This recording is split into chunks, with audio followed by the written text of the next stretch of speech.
Sebenarnya kita ada 2 ruang lagi, bukan satu. Oh, ada lagi? Ada dua ruang. Mungkin 3 ruang. Ini terpulang kepada apa yang berlaku kepada ruang yang kedua yang saya akan sebutkan. Ruang pertama, dikatakan ruang pengampunan. Ruang pengampunan ini ialah satu petition yang kita tulis secara watikah kepada Yang di-Pertuan Agong. Dan ini kita telah buat pada 1 September 2022. Yang unik, yang ini saya harus tekankan, banyak orang tertanya-tanya, perlukah Datuk Seri Najib menjalankan hukuman penjara ini ke tahap setahun, 2 tahun ataupun setengah sekurang-kurangnya daripada hukuman penjara, baru sistem pengampunan ini boleh diambil kira? Jawapannya tidak. Dan lagipun yang unik dalam kes ini, Datuk Seri Najib minta pengampunan bukan sebab dia kata dia bersalah dalam kes itu. Dia minta pengampunan sebab dia katakan dia tidak diberi hak langsung untuk mendapatkan keadilan dalam perbicaraan. Jadi uniknya ialah dalam kebanyakan kes-kes untuk pengampunan, mungkin 99% daripada kes-kes pengampunan, ianya merupakan permintaan atau permohonan secara watikah yang mengatakan, ya, saya salah, saya telah insaf dan saya memang insaf betul-betul. Saya ada anak yang kecil, ada ibu yang dah tua, bapa yang tua dan sebagainya. Tapi pada dasarnya dia mengatakan dia salah dan dia berinsaf. 99% mungkin kes macam itu. Kalau kes macam itu, kita bolehlah ambil kira, kita boleh katakan, ataupun Yang di-Pertuan Agong ataupun Pardons Board, lembaga pengampunan, boleh katakan kes ini terlalu awal, kita nak mempertimbangkan. Tapi kes Datuk Seri Najib, mungkin elok saya baca satu tempat. Ini dalam watikah yang saya hantar, petition itu sendiri. Kalau saya baca, jadi saya tak akan list quote. Ni Datuk Seri Najib kata begini, amat berbeza dari kes-kes yang lain sebelum ini. Pengampunan yang dipohon di sini amat unik sekali kerana ianya dimohon bukan kerana Datuk Seri Najib berasa salah di atas tuduhan-tuduhan yang dilemparkan terhadap beliau dan yang mana beliau didapati salah oleh Mahkamah Persekutuan baru-baru ini. Tetapi beliau merayu kepada tuanku kerana beliau tidak diberi peluang sepenuhnya di dalam satu perbicaraan rayuan yang adil. Merit kes Datuk Seri Najib di dalam kes SRC ini juga tidak didengari langsung oleh Mahkamah Persekutuan. So, ini dasar dia. Kalau ini dasar dia,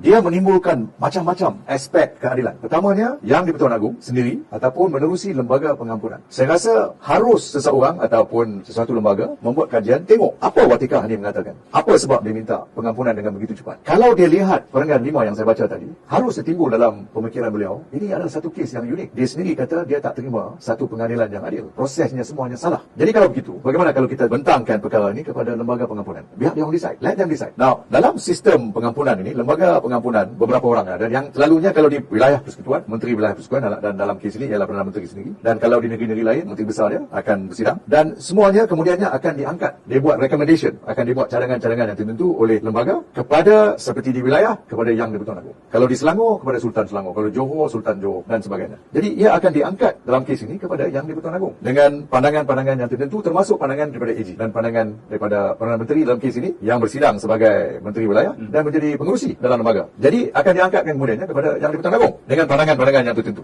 Yang di-Pertuan Agong akan mengambil kira segala pandangan-pandangan yang diberikan. Tetapi Yang di-Pertuan Agong punya kuasa dalam kes pengampunan ini ialah kuasa mutlak dia. Dia boleh ambil kira pandangan-pandangan dan dia boleh menolak semua pandangan-pandangan. Katakanlah pandangan daripada lembaga pengampunan mengatakan tidak harus diberi pengampunan. Tapi Yang di-Pertuan Agong selepas membaca watikah ini, terlintas di hati beliau, katakan ada elemen-elemen yang tidak adil dalam perbicaraan ini. Beliau sendiri boleh katakan beliau hendak mengampunkan. Absolute authority. Jadi dia punya kuasa mutlak. Jadi bila orang kata kenapa terlalu awal, it's a wrong question. Satu soalan yang salah. Kemudian ada orang juga yang tanyakan, ni satu kes SRC saja. Bagaimana dengan 1MDB? Bagaimana dengan kes-kes yang lain? Adakah kita tunggu sampai semuanya habis baru kita ampunkan dia? Ataupun kita ampunkan kes ini dulu dan kita tengok kes-kes yang lain apa dia punya development. Jadi jawapan yang paling logik yang juga selari dengan undang-undang ialah sekarang kita ada satu watikah yang telah pun memohonkan pengampunan. Jadi bila watikah ini memohonkan satu pengampunan, telah menjadi tugas lembaga pengampunan untuk membuat apa-apa recommendation cadangan mereka kepada Yang di-Pertuan Agong dan juga menjadi tugas kepada Yang di-Pertuan Agong sekarang ini untuk melihat perkara ini dan membuat keputusan sama ada menerima atau menolak.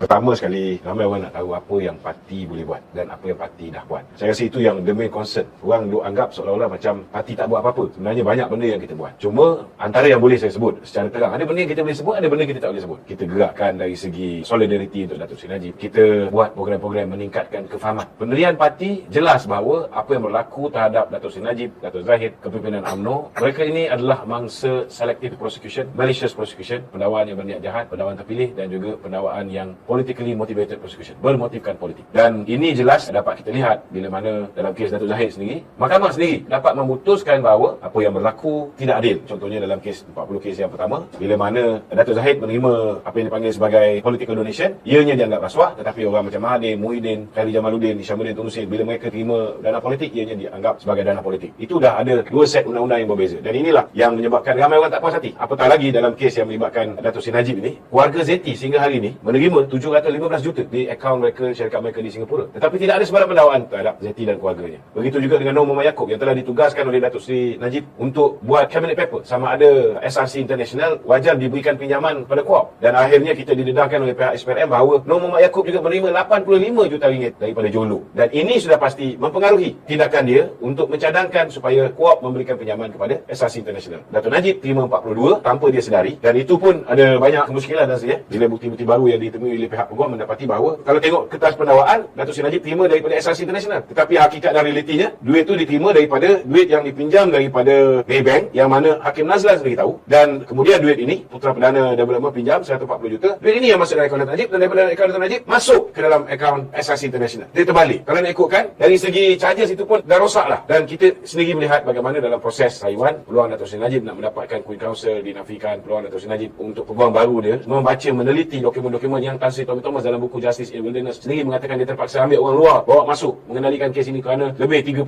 muka surat. Tapi dia tahu pula benda tu banyak dan perlukan masa, tapi bila peguam Datuk Seri Najib minta masa, tidak diberikan. Jadi sudah pastilah ahli-ahli UMNO tidak berpuas hati dengan apa yang diperlakukan ke atas mantan Perdana Menteri. Dan inilah antara kerja-kerja yang kita buat di pihak parti. Kita memberikan kesedaran kepada rakyat bahawa Datuk Seri Najib tidak mendapat pengadilan dengan seadil-adilnya. Tetapi ada juga benda-benda lain yang kita cuba buat, yang kita tak boleh beritahu dengan orang. Yang ini saya pun susah nak cakap kan. Tetapi cuba kita tengok dari segi political will. Saya berani cakap bahawa kalaulah Datuk Seri Najib nak diberikan keadilan, nak diberikan proses justice yang benar-benar dapat dikecapi, kerajaan di bawah pentadbiran Datuk Seri Anwar Ibrahim dan juga Datuk Seri Zahid yang akan berikan. Mustahil kita akan dapat keadilan daripada Perikatan Nasional ataupun daripada orang yang bersekongkol dengan Mahathir. No way. Bukti dia simple saja. Kita tengok. The main culprit dalam isu penyelewengan dana 1MDB ni Jolo. Kerajaan Mahathir ambil alih 2018. Dia kata dia akan bawa balik Jolo tu. Mana pergi Jolo? 2018 dia kata hujung tahun. IGP Mahathir kata kita akan bawa balik sebelum hujung tahun ni. 2018. 2018 berlalu, 2019 berlalu, 2020 berlalu. Last kali dia pun berlalu. Yang dia bawa balik Jolo. Yang dia bawa balik Jolo bukan Jolo. Tetapi kita boleh nampak sincerity untuk kerajaan baru ini melihat keadilan itu dapat dizahirkan. Bila mana kita lihat watak-watak yang lari 6 tahun bersama dengan Jolo seperti Jasmine Lu telah berjaya dibawa pulang. Ini kalau tak ada political will. Dan kedua, malam ni juga kita gembira, kita ucap tahniah kepada khususnya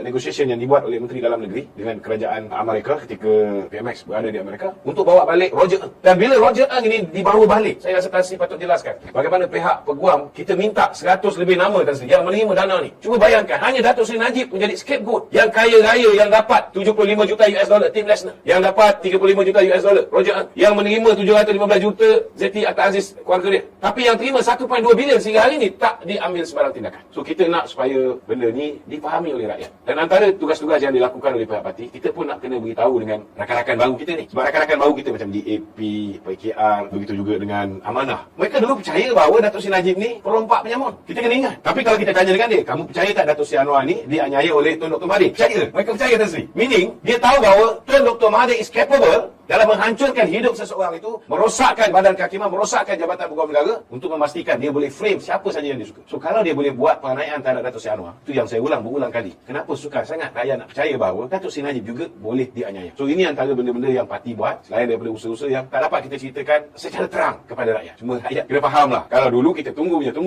tak balik-balik Jolo. Hari ini orang yang bersekongkol dengan Jolo satu persatu sudah pun dibawa ke muka pengadilan. Dan jangan lupa, semalam saya baru sebut 2 hari sudah tentang peguam kepada Tan Sri Muhyiddin Yassin. Kita tengok, belum sempat saya bawa lipat polis, SPRM dah pergi Kelantan. Pejabat Rosli Dahlan dan seorang lagi peguam sudah nampak kaitan bagaimana proses rundingan untuk bawa balik duit 1MDB ni pun ada sedikit, bukan sedikit, banyak juga benda-benda yang mencurigakan. Dan ini insyaAllah saya yakin jika the main culprit ini dapat kita bawa balik, kita akan dapat kebenaran, dan di situlah cahaya ataupun sinar kita akan lihat pembebasan Datuk Seri Najib. Dari segi parti, yang rakyat perlu tahu, kita ada mengutarakan apa yang dipanggil sebagai warkah rayuan kepada Kebawah Duli Yang Maha Majlis daripada Kebaginda Tuan Agong. Kerana rayuan ini ataupun pengampunan diraja ni memang kuasa ke bawah Duli Tuanku di bawah perkara 40. Kita tak boleh paksa, kita tak boleh tekan. Dulu bila kita hantar rayuan, nama pun rayuan, pun ada orang anggap kita menekan. Jadi benda ni kena buat secara menarik rambut di dalam tepung. Kita tak boleh terlalu harsh, kita tak boleh dihadap. Kita kena buat dengan penuh sopan santun, penuh teliti, penuh adab. Dan saya yakin ke bawah Duli Tuanku pun orang yang bijaksana. Dia juga meneliti perkembangan kes Datuk Seri Najib ni. Sudah pasti sebelum beliau berangkat kembali ke Pahang, saya yakin, saya mempunyai keyakinan dan ramai ahli-ahli parti mempunyai keyakinan beliau juga akan mempertimbangkan pengampunan diraja yang dipohon oleh Peguam Datuk Seri Najib, walaupun kita tahu bahawa pengampunan ni unik, tak macam pengampunan yang dibuat oleh orang yang mengaku bersalah. Ini pengampunan kerana dia merasakan bahawa dia tidak mendapat keadilan. Saya yakin bahawa insya-Allah Bawa Duli Tuanku akan mempertimbangkan kerana beliau lebih kenal siapa tu Datuk Seri Najib berbanding dengan kita.